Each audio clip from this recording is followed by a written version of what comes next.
Holanda.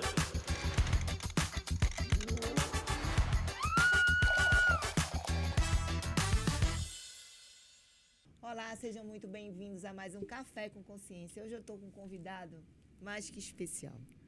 Ele é bispo, vereador, é um homem de Deus e, mais que tudo, ele se dispôs a estar aqui com a gente nessa agenda super corrida. Estou hoje com o bispo André Mendes. Seja bem-vindo, bispo. Volta. André Santos. André Santos, só errei André Santos. Só. Então pronto. Vamos embora. Seja muito bem-vindo, bispo. André Santos, eu até me equivoquei com o nome, mas faz parte. Bispo, muito obrigada por estar aqui. A gente estava discutindo, né? Chama de bispo, chama de vereador, chama de André, mas eu acho que a autoridade espiritual, ela se sobrepõe a todas as outras. Isso é um ponto de vista meu, tá? Então, se eu amanhã posso ser presidente da República, eu vou lhe chamar de bispo. A não ser que eu diga, não me chame de bispo, me chame de presidente. Muito obrigada por o senhor estar aqui. E eu queria que o senhor contasse um pouquinho da sua história. Onde o senhor nasceu, aquilo que a gente estava conversando Ok, antes. prazer é todo meu. Tenho certeza de que essa oportunidade que nós estamos tendo aqui de nos comunicar com as pessoas vai permitir que a gente passe um pouco da experiência que nós tivemos, né? Então, nasci no Rio de Janeiro, no município de Nilópolis. É conhecido por conta de uma escola de samba muito conhecida, muito famosa lá. Mas vim para São Paulo em 1995 para fazer a obra de Deus, inclusive, como pastor. Já era pastor no Rio de Janeiro. Entrei na obra de Deus em 1990. E em 1995 vim para cá para fazer a obra de Deus. Fui pastor em Santo Amaro. Depois fui pastor também em São José dos Campos. Depois nós voltamos para o Rio de Janeiro. Depois fomos para... Fomos para Rondônia. Daqui fomos para Rondônia. De Rondônia voltamos para o Rio de Janeiro. Do Rio de Janeiro fomos para Mato Grosso do Sul. De Mato Grosso do Sul para Minas Gerais. Esse homem já rodou o Brasil todo. De Minas Gerais. Olha o que eu falei aqui, presidente. Retornamos. Olha, que isso é um presságio, vá. Retornamos aqui para São Paulo. E desde 2010 nós estamos aqui em São Paulo. E quando foi no ano de 2016 eu fui convidado para entrar na política. A gente participava, era responsável de um trabalho de evangelização que tinha em torno de 200 mil voluntários no Brasil. E a gente fazia muito trabalho na Praça da Sé, aqui em São Paulo, nas comunidades, fazendo trabalhos assistenciais e, ao mesmo tempo, levando a palavra de Deus para as pessoas. E me diga uma coisa, o senhor sempre trabalhava na obra de Deus. A sua família já vinha dessa formação cristã? Ou foi o senhor que recebeu o chamado? Quem já era da... Eu tinha minhas tias, né, que serviam a Deus e o tempo todo evangelizava, falava de Jesus. A minha mãe não era convertida, minha mãe era alcoólatra, por sinal alcoólatra, mas sempre ia na igreja e torcia para que eu fosse também. Enfim, mas um dia eu ouvi na palavra de Deus, fui convidado, fui e não saí mais. Tá? Que idade o senhor tinha? Eu tinha os meus 14 anos e eu não saí mais. E através dessa minha experiência com Deus, a minha mãe acabou também se convertendo a Jesus, largou os vícios, passou a ter a sua vida restaurada, né? Ela que chegou a ser internada por várias vezes em hospital de doentes mentais por conta do vício. Ela perdeu várias crianças, porque o próprio vício fazia com que ela se afundasse em depressão e uma série de outros problemas.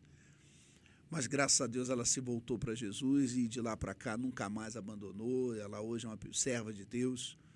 Hoje eu tenho paz em relação a saber que a minha mãe está bem. Quantos irmãos? 3 irmãos. Todos convertidos também? Não todos convertidos. A palavra de Deus sempre foi passada para eles, né? Mas vamos deixar que o Espírito Santo complete a obra como um dia ele fez na nossa vida. Sim. Então, depois dessas idas e vindas de Rio de Janeiro, Minas Gerais, o senhor veio para São Paulo.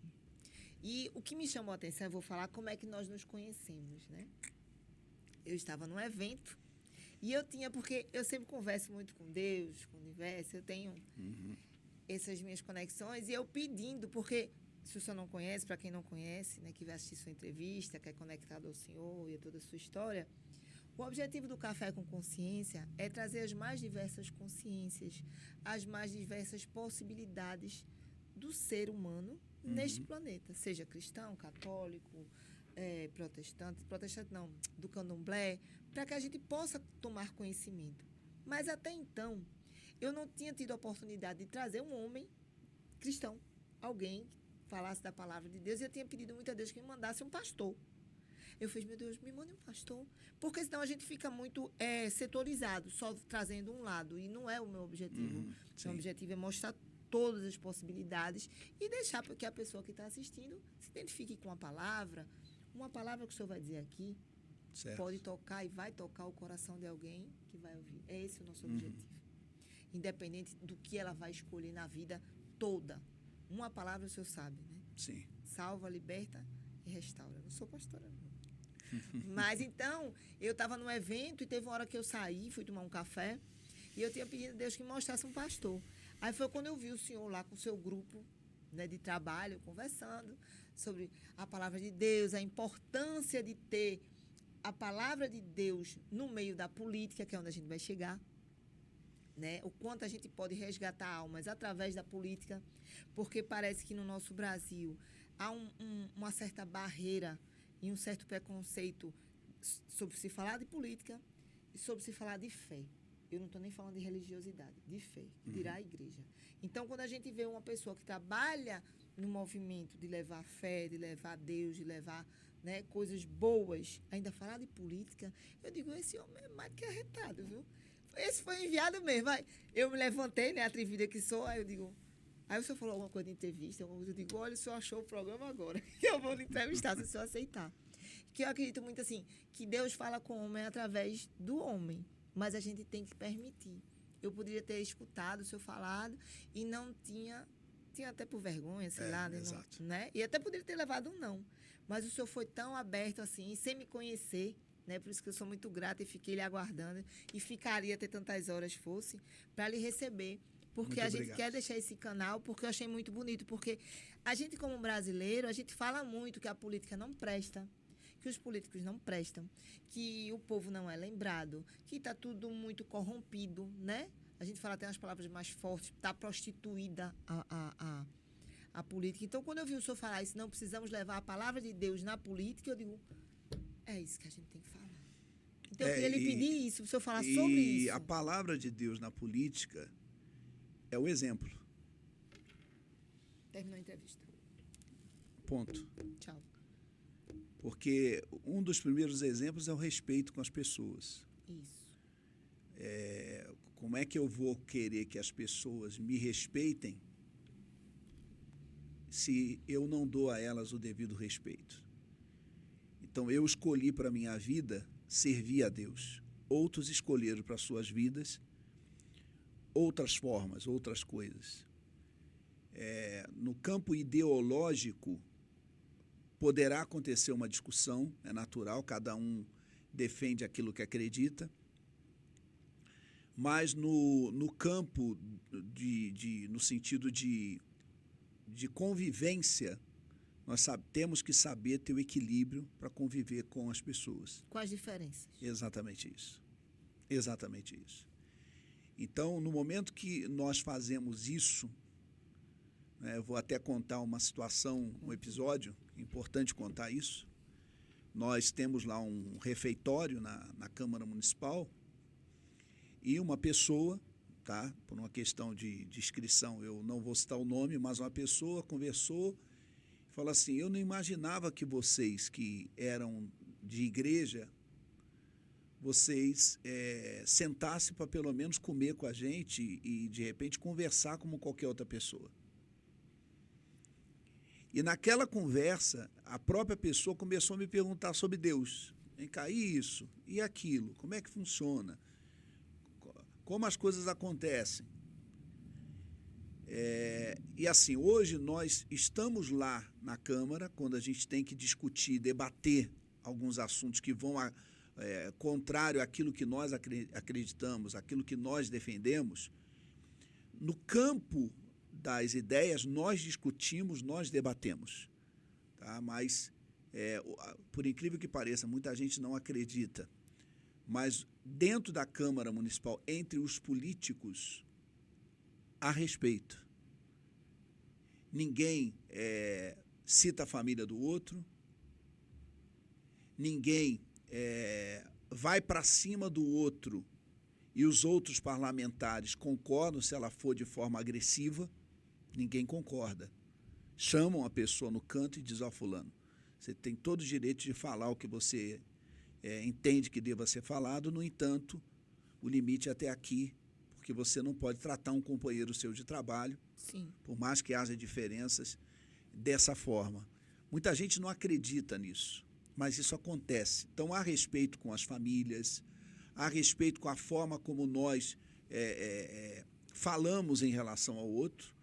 Tá? Por isso, quando acontece algo que excede demais, essas pessoas acabam parando na corregedoria para que elas possam ter aquilo como um exemplo e futuramente não mais agir daquela forma, porque as pessoas precisam entender quais são os seus limites. Então, hoje, depois de 2 mandatos, fui eleito em 2016, concorri à reeleição em 2020. Depois de 2 mandatos, hoje nós somos respeitados como político, mas também somos respeitados como servos de Deus. Então, as pessoas conseguem olhar para a gente e enxergar que nós somos de Deus, nós servimos a Deus, nós temos as nossas convicções, mas nós sabemos respeitar cada um deles, porque entendemos, tá? Muita gente cristã que está acompanhando aí essa entrevista, nós entendemos que quem faz a obra é o Espírito Santo. O Espírito Santo é que convence as pessoas. Não adianta eu tentar convencer as pessoas. A obra, nós dizemos que a obra ela é de Deus. Então, quanto mais o homem tenta fazer o papel de Deus, mais ele atrapalha o que Deus quer operar, o que Deus quer acabar fazendo. É verdade, porque a visão do homem é limitada, né? Muitas vezes a gente está querendo isso aqui e Deus tem aquilo ali para dar, para fazer acontecer e a gente fica só aqui. E a gente, naquilo ali, naquela visão estreita, a gente está atrapalhando o projeto maior. Exato. E quando o senhor diz o Espírito Santo, por que eu estou lhe pedindo para o senhor explicar? É porque a gente vai falar para muitas pessoas. Sim. A maioria não é cristã. Certo. E o objetivo é que as pessoas baixem barreiras e escutem. Para quê? Para que até pessoas que não são cristãs voltem no Senhor. Pelo seu envolvimento de trazer algo diferente, algo que vá construir para todos. Porque o político, independente, assim eu percebo, independente da origem do trabalho que ele faz, ele vai trazer para a comunidade. E a comunidade é feita pelas diferenças, como o senhor falou. Então, explica um pouquinho quando diz assim, a obra quem faz é o Espírito Santo. Exatamente. Bem, as pessoas já, algum dia, elas tiveram como se fosse uma percepção. Ela estava num determinado lugar e veio assim, ó, não faça isso, não vá para tal lugar, não haja dessa forma. Nós acreditamos que quando nós oramos por uma pessoa, quando nós pedimos a Deus por uma pessoa, Deus começa a trabalhar na vida dela. Deus começa a criar situações para que ela consiga enxergar que é Ele que está agindo, que é Ele que está trabalhando, que Ele está começando a fazer o trabalho na vida dela. E é curioso isso porque Deus não olha como nós olhamos. Às vezes a pessoa ela comete muitos erros, ela tem muitos defeitos, mas tem alguém orando por ela. E ela, ao mesmo tempo, sempre disse consigo, eu quero um dia mudar, eu quero ter uma vida diferente. E Deus olha isso também. A vontade dela de mudar. Exatamente. Porque o homem, o ser humano, tem um livre-arbítrio. O poder de fazer suas escolhas, de decidir aquilo que eles querem para si. Então, quando a gente fala que Deus é que faz a obra, ele vai, de acordo com as situações que vão acontecendo, Deus vai aproveitando aquilo para mostrar alguma coisa para a pessoa. E aí sim, dá a ela o direito de escolha. Se ela decidir, não, eu não quero buscar a esse Deus, então é uma decisão dela. Eu quero buscar esse Deus, é uma decisão dela. Deus jamais, mesmo sendo ele Deus, vai forçar alguém a alguma coisa. Deus não faz isso. Porque assim, eu lembro de um caso que uma pessoa ficava insistindo para que eu me voltasse para Deus. Eu até um dia fui, né, faz muitos anos, mas fui um dia e nunca mais voltei. Porque eu fui pela forçação de barra. Na força do arrasto.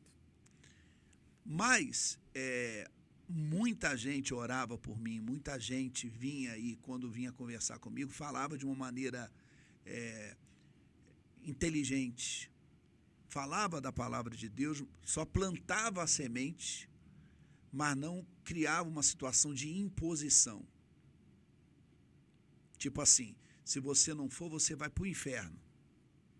Não, falava a palavra de Deus. E aí o que acontece? É como uma semente. E a água que todos os dias vai lá e vai regando, vai jogando naquele lugar onde está aquela semente. Um dia, aquilo ali germina, passa a brotar e começa a dar os seus frutos de um trabalho extenso, de um trabalho longo. Então, mesmo Deus sendo poderoso, todo-poderoso, ele respeita a decisão das pessoas. Por isso que a gente diz que a obra ela é feita pelo Espírito Santo, porque Deus vai mostrando. É como se fosse um relacionamento pais e filhos. Quantas vezes a mãe e o pai chegam para o filho e dizem assim, meu filho, olha, não faça isso, porque se você fizer isso, quem acaba se prejudicando é você, porque eu já tive muitas experiências, eu sei o que eu estou falando. Mas a mãe e o pai pode até tentar forçar o filho, mas quanto mais ele força, vai ficando pior. Vai. Mas quando ele vai orientando, ele vai trabalhando isso, aquela semente vai ficando ali. A hora que acontece o problema que a mãe já tinha sinalizado, ou o pai já tinha sinalizado, e a pessoa fica ali na pior, aí vem aquela lembrança do conselho. Poxa, bem que a minha mãe falou, bem que meu pai falou. E aí, em meio à dor, em meio ao desespero, muitos chegam a ponto de dizer, não, eu agora vou seguir as orientações que um dia eu recebi. Uns apanham bastante, né? Exatamente isso. Sofrem bastante. Então, Deus, ele sempre vai orientar, ele sempre vai criar situações para trazer qual é a sua vontade, mas a decisão final será do ser humano, da própria pessoa. Então, não tem essa coisa de, Deus não me quer. Deus sempre vai querer os seus filhos, sempre. E Deus sempre vai querer o melhor, né? Exatamente porque isso. Porque tem pessoas assim, isso não aconteceu porque Deus não quis. Como é isso? Boa pergunta. Olha, eu tenho que perguntar. Não, mas é boa essa pergunta. Não aconteceu porque Deus não quis. Eu não prosperei porque Deus não quis. Deus, às vezes, Deus não vai fazer certas coisas. Deus não vai fazer. Vamos voltar à história do pai e da mãe. O filho quer que a mãe ou o pai façam uma determinada coisa. O pai até, muitas vezes, ou a mãe gostaria de estar fazendo, mas diz, não posso fazer agora, porque se eu fizer agora vai estragar. Mas se o filho insiste, o pai pode até não fazer, mas o filho acaba fazendo. Então não foi porque o pai não quis, o pai entendeu que não era o momento para que aquele filho pudesse ter aquilo que o pai estava, ou melhor, que o filho estava pedindo o pai. Porque o pai estava olhando e dizendo, se esse meu filho, se eu der isso aqui para o meu filho agora, vai ser um prejuízo para ele. Então, às vezes, é melhor esperar 1 ano, 2 anos, 3 anos, entregar para ele na hora certa, do que antecipar essa entrega e acabar sendo mais prejudicial. Então, acaba a pessoa querendo passar à frente de Deus e ela fazendo. aí não põe a culpa em Deus, que ele não tem nada a ver com a história. Sim, verdade. Bicho, me diga uma coisa. E o senhor nesse seu pleito? Porque o senhor já se realizou ou se realiza, né, na sua vocação na igreja. O que lhe levou a... Porque, de toda forma, é mais um desgaste, é mais uma exposição, é a menos tempo com a família, né, esposa? É mais gente para apontar, porque as pessoas estão mais para apontar, mais para criticar do que para elogiar. Ninguém vê o tempo que a pessoa está ali se empenhando, porque ninguém acerta de tudo. O que lhe levou para a política? Ótimo isso. Quando eu recebi o convite, eu vou confessar que para mim foi um choque. Por quê? Porque assim, eu desde os meus 18, na verdade 14 anos, eu sempre estive envolvido com a obra de Deus e tudo muito rápido. Então, quando alguém chegava sofrendo, a gente dava uma palavra, trazia sempre uma solução para a pessoa direta. E assim, quando você recebe o convite de ir para a política, vem uma série de coisas na cabeça. Por quê? Por causa das informações que você recebe sobre o mundo da política. Não é só sobre o político, o mundo da política. Então você diz assim, eu estou num lugar que é um lugar que a gente tem paz, a gente não tem essa exposição, a gente consegue ajudar muita gente. Mas é claro, eu recebi esse convite e precisei analisar em respeito a quem me pediu, quem me fez esse convite. Bem, até que um dia até que um dia eu virei e falei o seguinte, bem, se eu não for, uma outra pessoa igual a mim, de uma igreja, também vai receber esse convite e vai ter que ir. Então, se aquela pessoa pode fazer esse sacrifício, esse esforço, por que eu não posso fazer? Bem, a partir do momento que eu tomei essa decisão, eu também enxerguei o seguinte, você passa a ter certos poderes nas mãos. E esse poder você pode usar para o bem ou você pode usar para o mal. Certo? E eu fiquei pensando, quanta gente já usou esse poder para o mal? Que fez tanta coisa ruim para tanta gente. Então eu posso pegar esse poder, essa oportunidade e usá-la para ajudar muitas pessoas. Tá? É claro, eu não sabia nada sobre política. Aí fiz um curso, né, rápido de gestão e avaliação de políticas públicas para entender exatamente essa dinâmica do mundo político. Fui eleito, né, na época com 37 mil votos, em 2016. Fui para a Câmara Municipal e, é claro, lá não é igreja, lá é uma Câmara Municipal, eu passo a ser representante não só de quem votou em mim, eu passo a ser representante de toda a população daquela cidade, seja ela cristã ou não. Então, mesmo fazendo o trabalho que defenda aquilo que eu acredito, que eu tenho como visão de família, essas coisas todas, os meus valores, agora a gente tinha que trabalhar para a cidade, para a população, no modo geral. E ali a gente começou a fazer alguns trabalhos, criação de alguns projetos, conversando com muita gente para que os projetos pudessem ser algo que pudesse ajudar de verdade a vida das pessoas. E um dos grandes projetos, na época, que nós colocamos foi o projeto da Escola Municipal de Idiomas, para que tivéssemos na cidade de São Paulo uma condição para que a população, porque o curso de idiomas, quando você vai numa escola privada, é muito caro. Sim. Se a pessoa ela não tem uma renda alta, um poder aquisitivo melhor, ela não consegue completar todo o período que ela tem de necessidade para aprender como se deve aprender.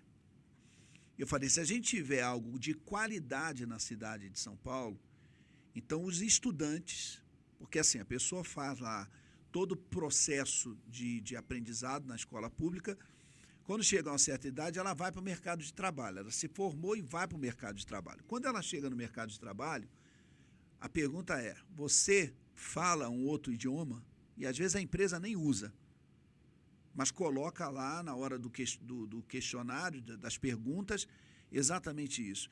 E se ela não tem isso, ela já está em desvantagem em relação aos outros que têm.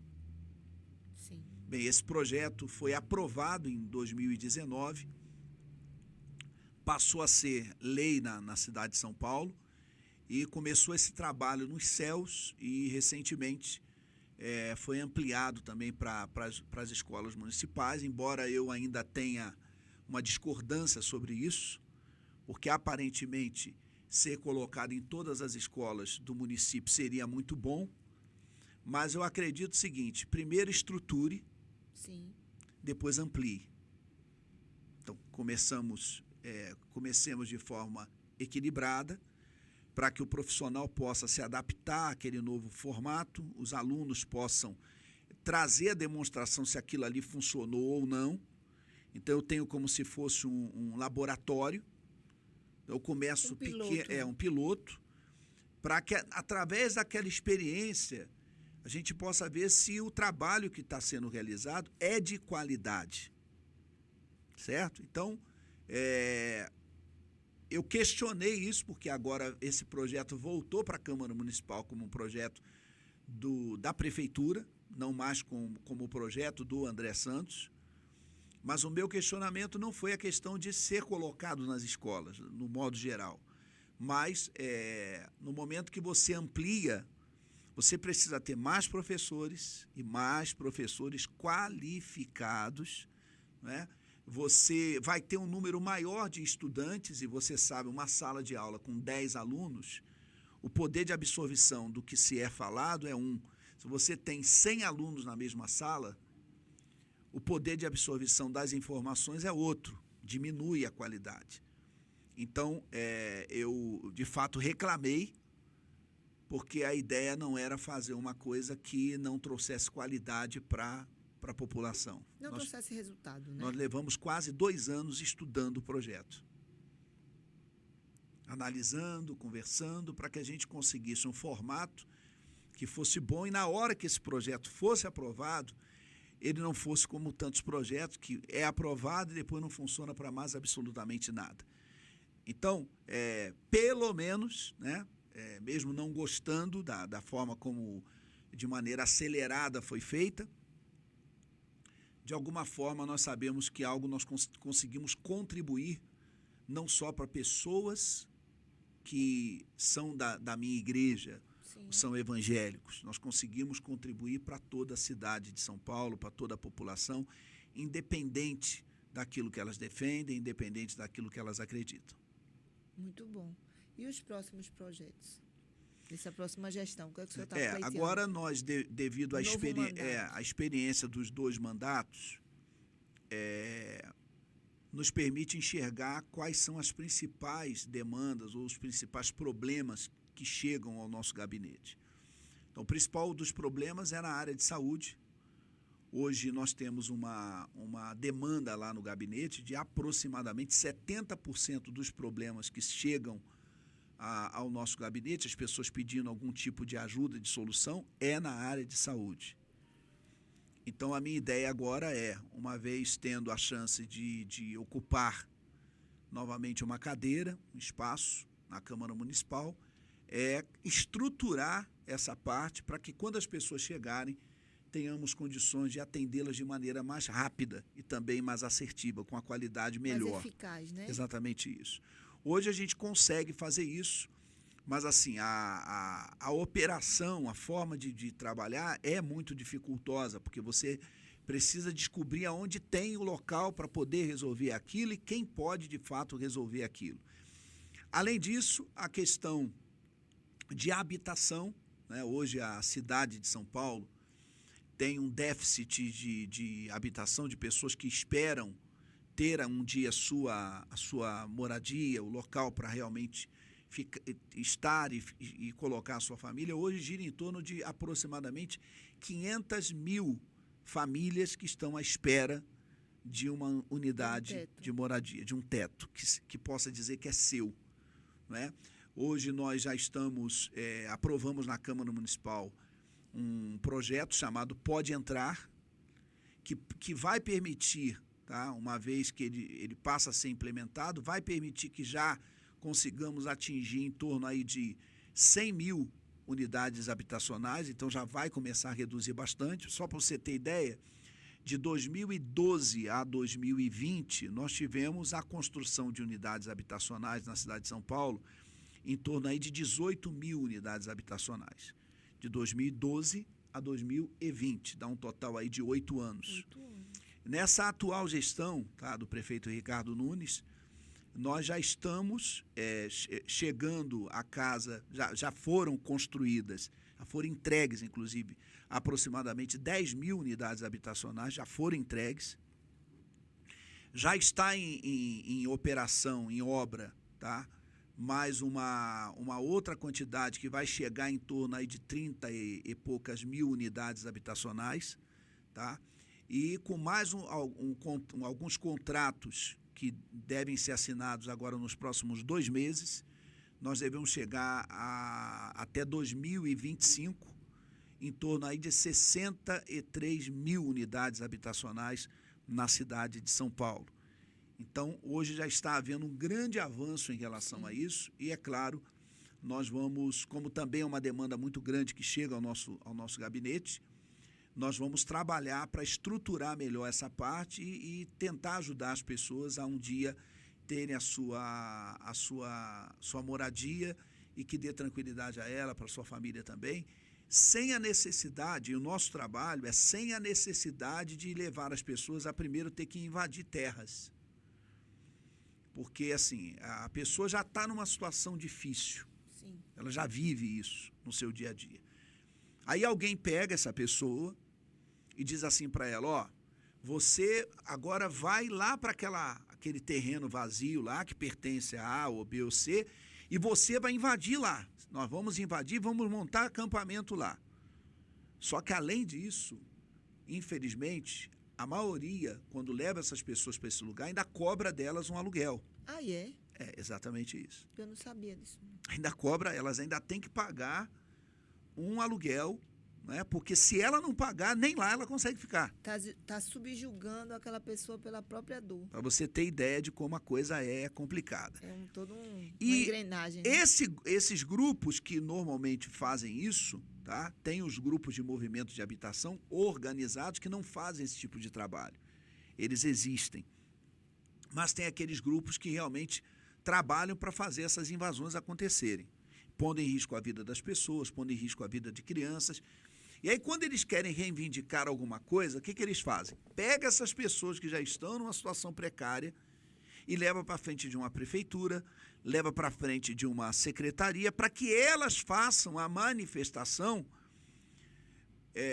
porque foi vendido um sonho ilusório de que elas iriam para lá e teriam suas casas rápido. Por isso que a cidade de São Paulo hoje, infelizmente, está vivendo esse drama de tanta gente vivendo na fila lá de espera para poder ter a sua unidade habitacional, porque foi um dia vendido para elas ilusão. Você vai para tal lugar, paga isso aqui e num tempo rápido você vai ter a sua moradia. E hoje há todo um processo, tem uma fila, tem toda uma organização para que isso se realize. Né? E não é assim de maneira a estalar de dedos e tudo acontece. Então, hoje nós temos um objetivo de melhorar a qualidade do nosso trabalho para permitir que as pessoas, sem ter que viver essa situação toda constrangedora, possam utilizar as ferramentas da própria prefeitura para que elas consigam ter o direito lá a ver o seu sonho se realizar da sua moradia. Eu não sabia disso não, dessa manipulação de invasão. Infelizmente. Infelizmente. Agora eu vou pular de um assunto para o outro. Quando o senhor adentrou na política, por o senhor ter vindo da igreja, né, do cristão, o senhor sentiu algum tipo de preconceito? Mesmo que velado? Você diz o preconceito dos políticos em si? Do grupo que estava lá. Veio muito comentário assim, mas você veio da igreja e na igreja é fácil você se eleger, é fácil você entrar, só que eu quero dizer para as pessoas que nada vem num passe de mágica. Você tem que trabalhar e trabalhar muito.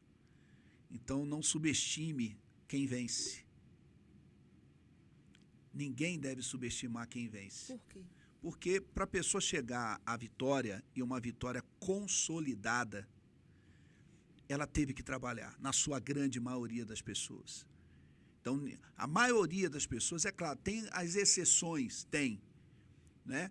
Que fizeram esquemas, que fizeram uma série de coisas para tentar ocupar um lugar que não era de direito dessa pessoa, mas a grande maioria das pessoas, elas tiveram que trabalhar muito, se esforçar muito, pagar um preço muito caro para poder chegar a certas conquistas na sua vida. Então, esse foi um dos pontos, mas nós conseguimos mostrar que não era nada disso. De que maneira?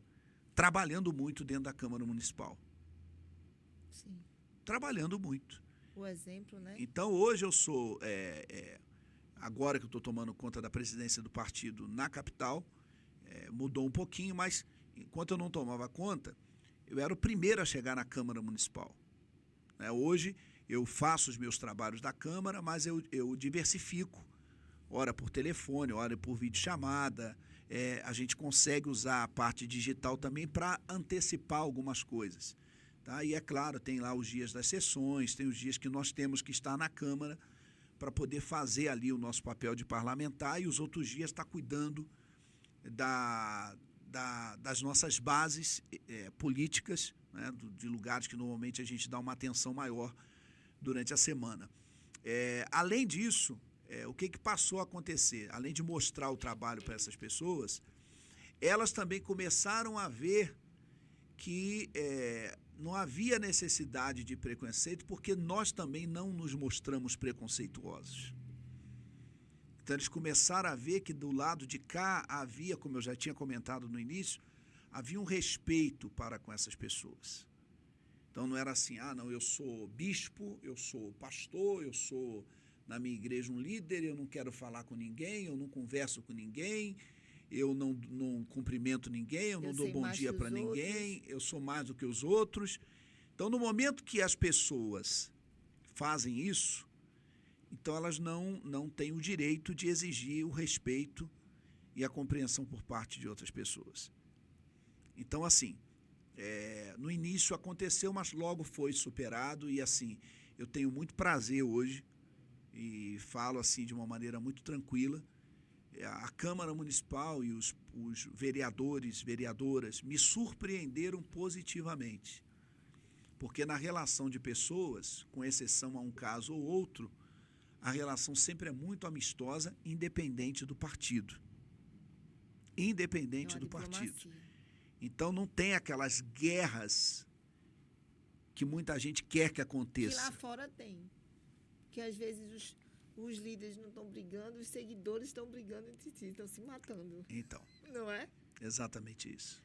Ô, bicho, me diga uma coisa. O senhor acredita que um líder, como o senhor é, né, de uma igreja, ele se comporta numa liderança política de uma forma diferente? Um homem que vem com fé, que vem com todo essa tradição, essa aliança com Deus mais próxima, não que os outros não tenham, ele tem uma postura de liderança política diferente? A árvore é conhecida pelo fruto. Então, não adianta eu dizer que eu sou um servo de Deus e lá, no meio deles, me comportar diferente. Não adianta eu dizer que eu luto pelas pessoas e na hora de mostrar isso eu mostro algo diferente. Então, eu acho que um pastor, um bispo, ele tem que ser mais cobrado na questão do comportamento.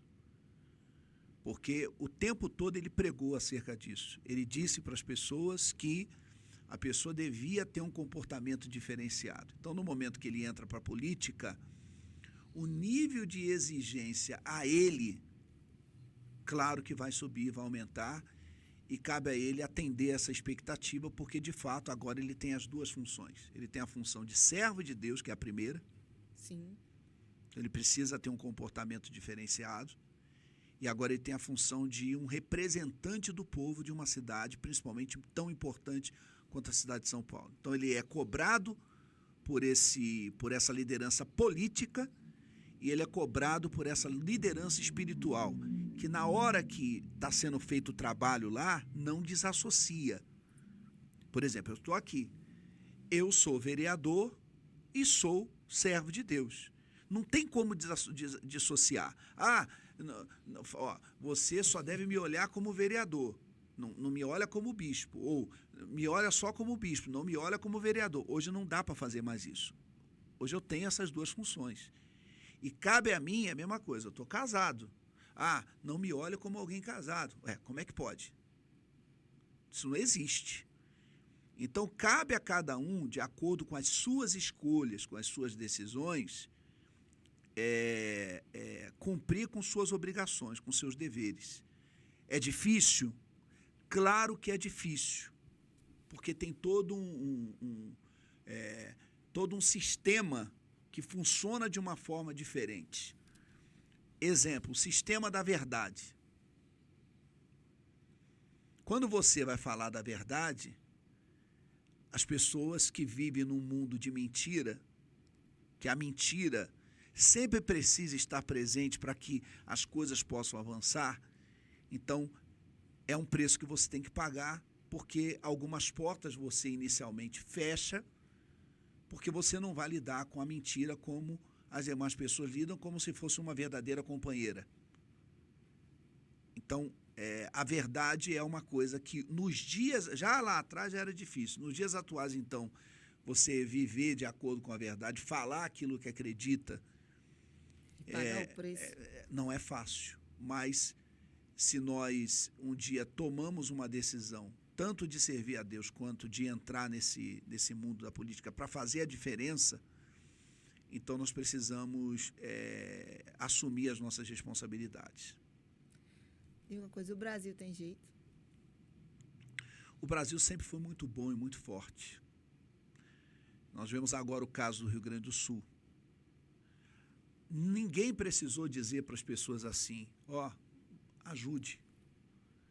Mande lá comida, mande água, ajude financeiramente. Eu acho que o Brasil, quem conhece um pouquinho a história, eu acho que o Brasil começou muito mal. A origem, do nosso país, ela começou muito mal. O Brasil, ele foi de alguma forma colonizado para ser explorado na época.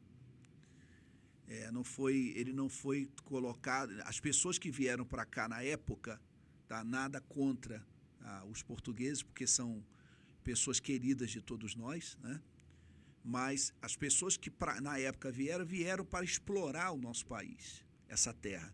Não vieram para fazer dessa terra a sua terra de moradia, de convivência, para colocar suas famílias. Muda o formato. Então, não é que o Brasil não tenha jeito, o Brasil tem jeito. Agora, o que precisa é que as pessoas tomem jeito. Eu deixei a fala com o senhor. E aí que a coisa complica um pouquinho mais, mas assim, no modo geral, a maioria das pessoas tem lutado e ainda acredita em mudanças. Tem lutado e ainda acredita em mudanças. Nós estamos evoluindo, nós estamos avançando, muitas coisas melhoraram, muitas coisas mudaram. O que não pode as pessoas que sempre lutaram por essas mudanças desistirem no meio do caminho. Porque cada um planta um pouco. Eu planto um pouco aqui, você planta um pouco lá, o outro planta um pouco em outro lugar.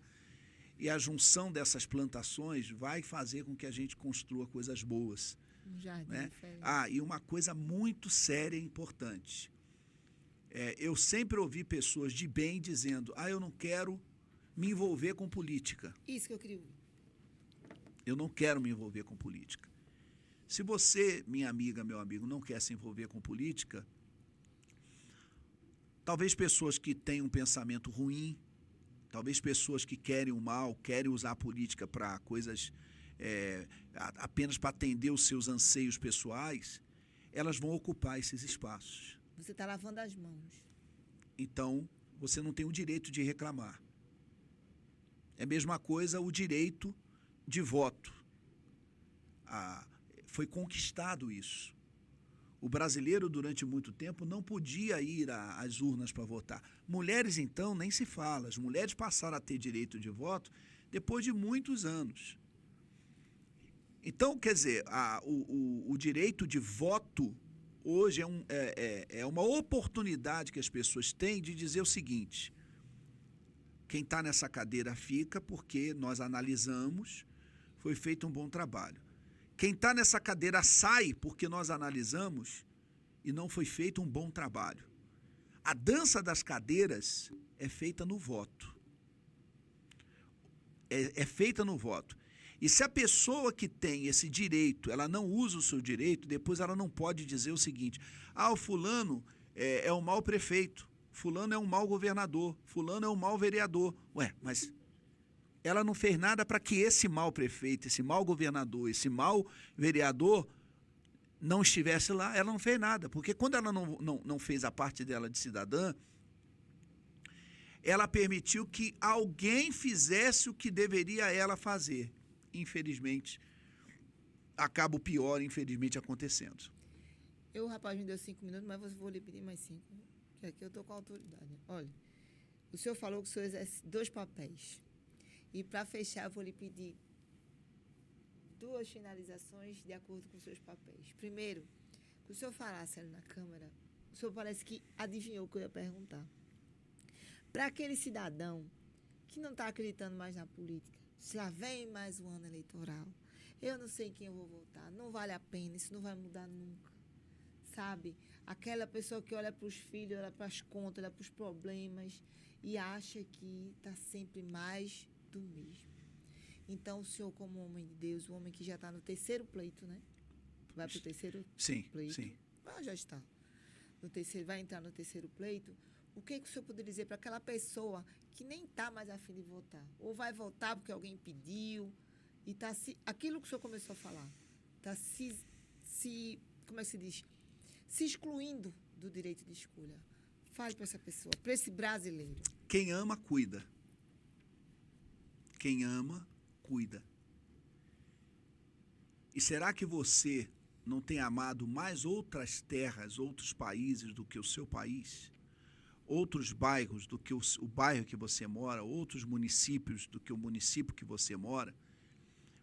Então, se você diz amar o lugar e você tem o desejo de que mudanças aconteçam, você tem uma qualidade de vida melhor, as pessoas tenham uma qualidade de vida melhor, quando você entra na política ou não entra mais, exerce o seu direito de cidadania, que é um direito seu, mas é um dever seu também, você faz isso, você está dizendo o seguinte: naquela eleição eu depositei a minha confiança em alguém e esse alguém deixou a desejar. Se ele deixou a desejar, não vote mais nessa pessoa. Não vote mais nessa pessoa. Nós estamos vivendo numa democracia. Mas se aqueles que têm a chance de ver essa democracia se cumprir, se esquivam, como é que vai ser? Então eu pergunto, é amor? Porque quem ama, cuida. E quando você deixa de fazer a sua parte, você está demonstrando que aquilo que você está falando, que ama, não é verdadeiro. E se você não cuida, como é que vai ser aquele lugar ou aquela pessoa que você deveria cuidar? Ela vai ficar jogada. E se ela ficar jogada, a tendência é sempre o pior está acontecendo em relação àquilo. Me arrepiei. Ele falou, verdade, quem ama, cuida. É muito fácil colocar para o outro a responsabilidade do que é a sua parte, que é exercer a sua cidadania e escolher. Mas eu não poderia deixar de pedir para fechar esse meu dia de tanto trabalho, né, João? Paulo, não sei, viu, João? E aqui desse ambiente que a gente foi tão bem recebido, né? E esse programa que a gente se coloca como canal, mais uma vez lhe agradecer aqui. Mas eu queria lhe pedir que o senhor fechasse o dia de hoje com a bênção, com a oração, sabe? Para que abençoasse todos que estão aqui, todos que estão nos ouvindo.